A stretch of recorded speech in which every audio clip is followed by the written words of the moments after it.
Hadi kapını. Akşam vardı onun birini yapıştırdım yani. Şey ettin ha. Ha koyacağım koyacağım. Yavaş yavaş. Elini yola hakkı kışkıracağım. Yavaş sarıyla. Ha bu ne? Ha bu ne? Kasımı felakı kışkıracağım. Yavaş sarıyla. Ya Allah Allah. Ay yok yavaş yere. Katar kalın yavaş yere. Gel elini doğru yavaş yere. Ay tamam. Ay. Ay bu kısa mı bura? Kısa mı bura? Niye? Yok. Eter katarlı belalı. Ben. Heyr olan da Allah'ın altında. Ay kanka böyle ya adam öyle hiç gelmiyor. Ay. Azerli coğrafya. Ay kapatalım oynuyor. Moral yavaş öyle. Sen elini soruyor. Abi ben böyle ne çekiştin ha bu. Ben oğlum ya sen kesin nereye? Ya yukarı bir elini. Bakan mı ağrıydı? O iki kat Ay oldu. o ağrını sen hissedersen. Niye hiç söylemezsin? Ben onu defa batırıyor muyum?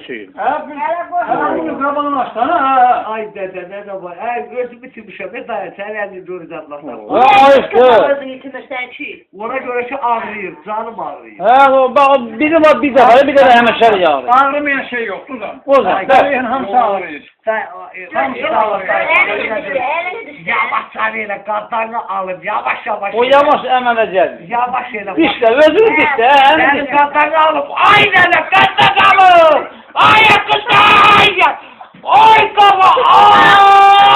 Ay. Aynen. Aynen. Ay kızlar. Özür bu.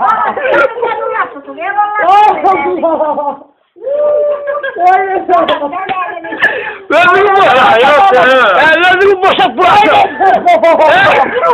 Özür boşalt bıraksın. Aynen kapatalım. Aynen. He yaxşı olur. Ay Allah. Az bana aynen kapatalım. Ha kuş kıymet ışık çıkacak bu zaman yerinden bu. Ha buranı bırak. Boşalt. Gözümü boşalt. Buranı bırakın da. Bırak boşalt. Elini diyorum. Açık gözünü. Cüzüm satmır ha. Hadi boşalt. Hani cüzüm satmır Ha boşaldığına geçecek. Ya Allah hakkı korkumla nereye dinler. Ha yok o bura ucu saklayacak o. Bak elini bırak bak hele yavaş sana. Ha bura.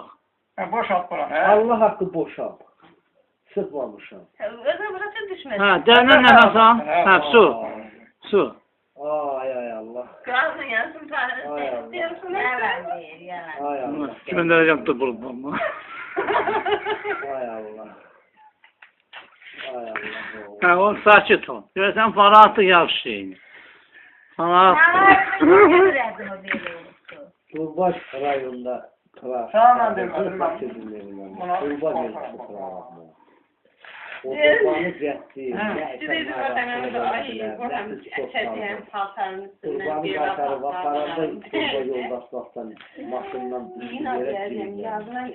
yarısı qaldı. Onu qaldıranda turba cəhdi